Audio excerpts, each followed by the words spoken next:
Good morning, good afternoon, good evening, whatever time slot you're in the world. Dino Holmesy with FightingWorks.com. That's FightingWorks with a Z, FightingWorksWithAZ.com. So I'm coming at you today to bring you some knowledge about weapons on your hands.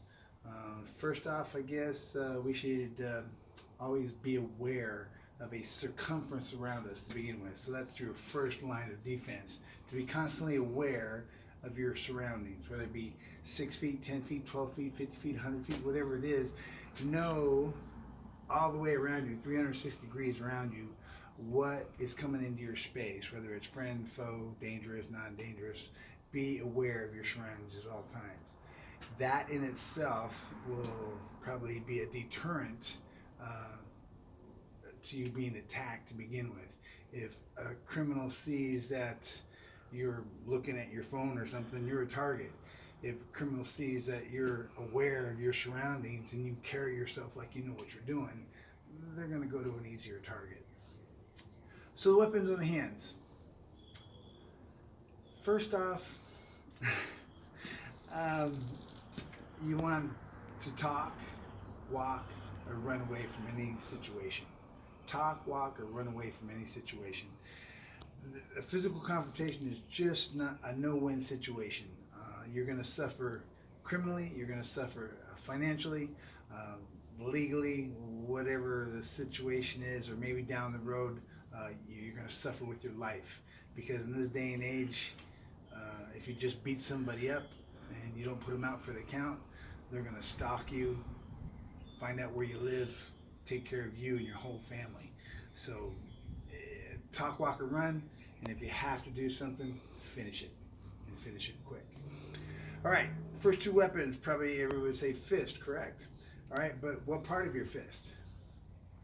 The proper way to make a fist, or the proper way to have a deadly weapon, or a weapon that's going to do some damage, is to bend the fingers tightly into the palm. You should not be able to see your fingernails, and the thumb goes over the first two fingers.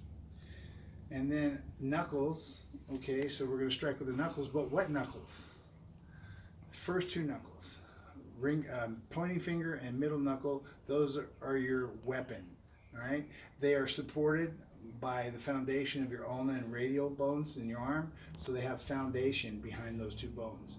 Your ring finger and your pinky finger have nothing but your carpals and metacarpals to protect them, so if you strike with those, you hit there, you're going to possibly break your hand. So, front of the first two knuckles and the back of the first two knuckles. Okay? So, back of the first two knuckles or first two knuckles. That's a great weapon. Your fingers, you got 10 of those, so those 10 weapons all by themselves.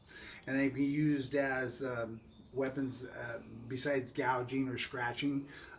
They can be used for penetration in soft parts of the body.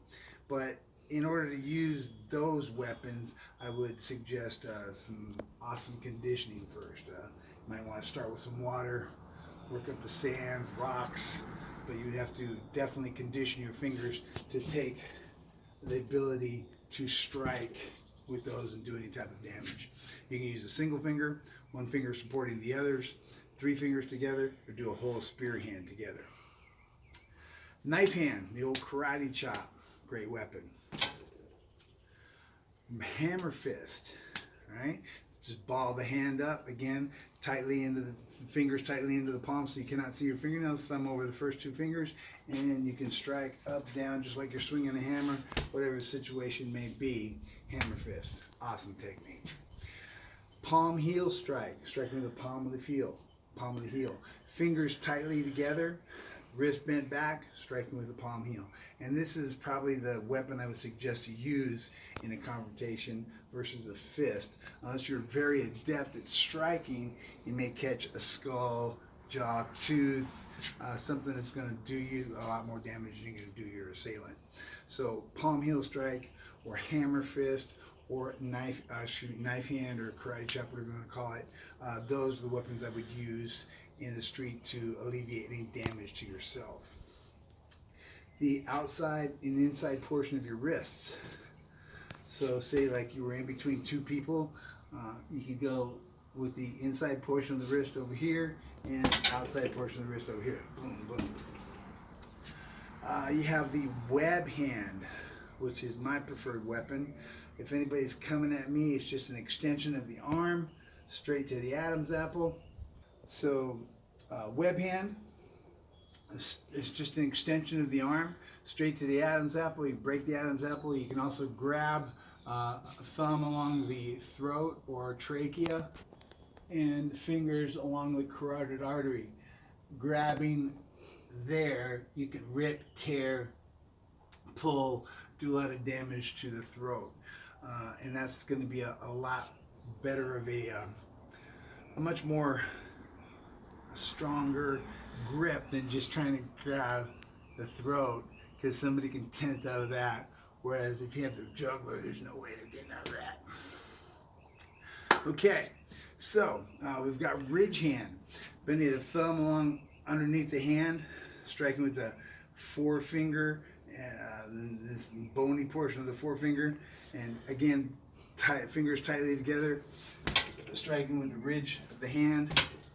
And you want to make sure when you execute this technique that you make sure that your elbow is bent when you make contact. If not, your hand's going to stop, your elbow is going to keep going, you're going to hyperextend your elbow or possibly set yourself up for a break.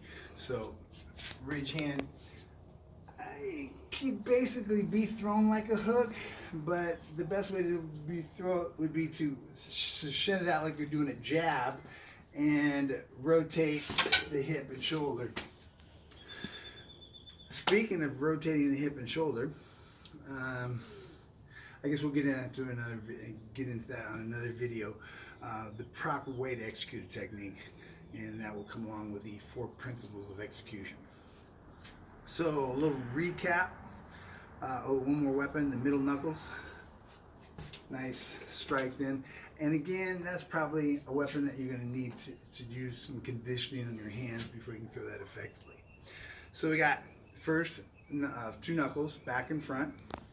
Palm heel strike. Your palms, those are an awesome weapon all in themselves.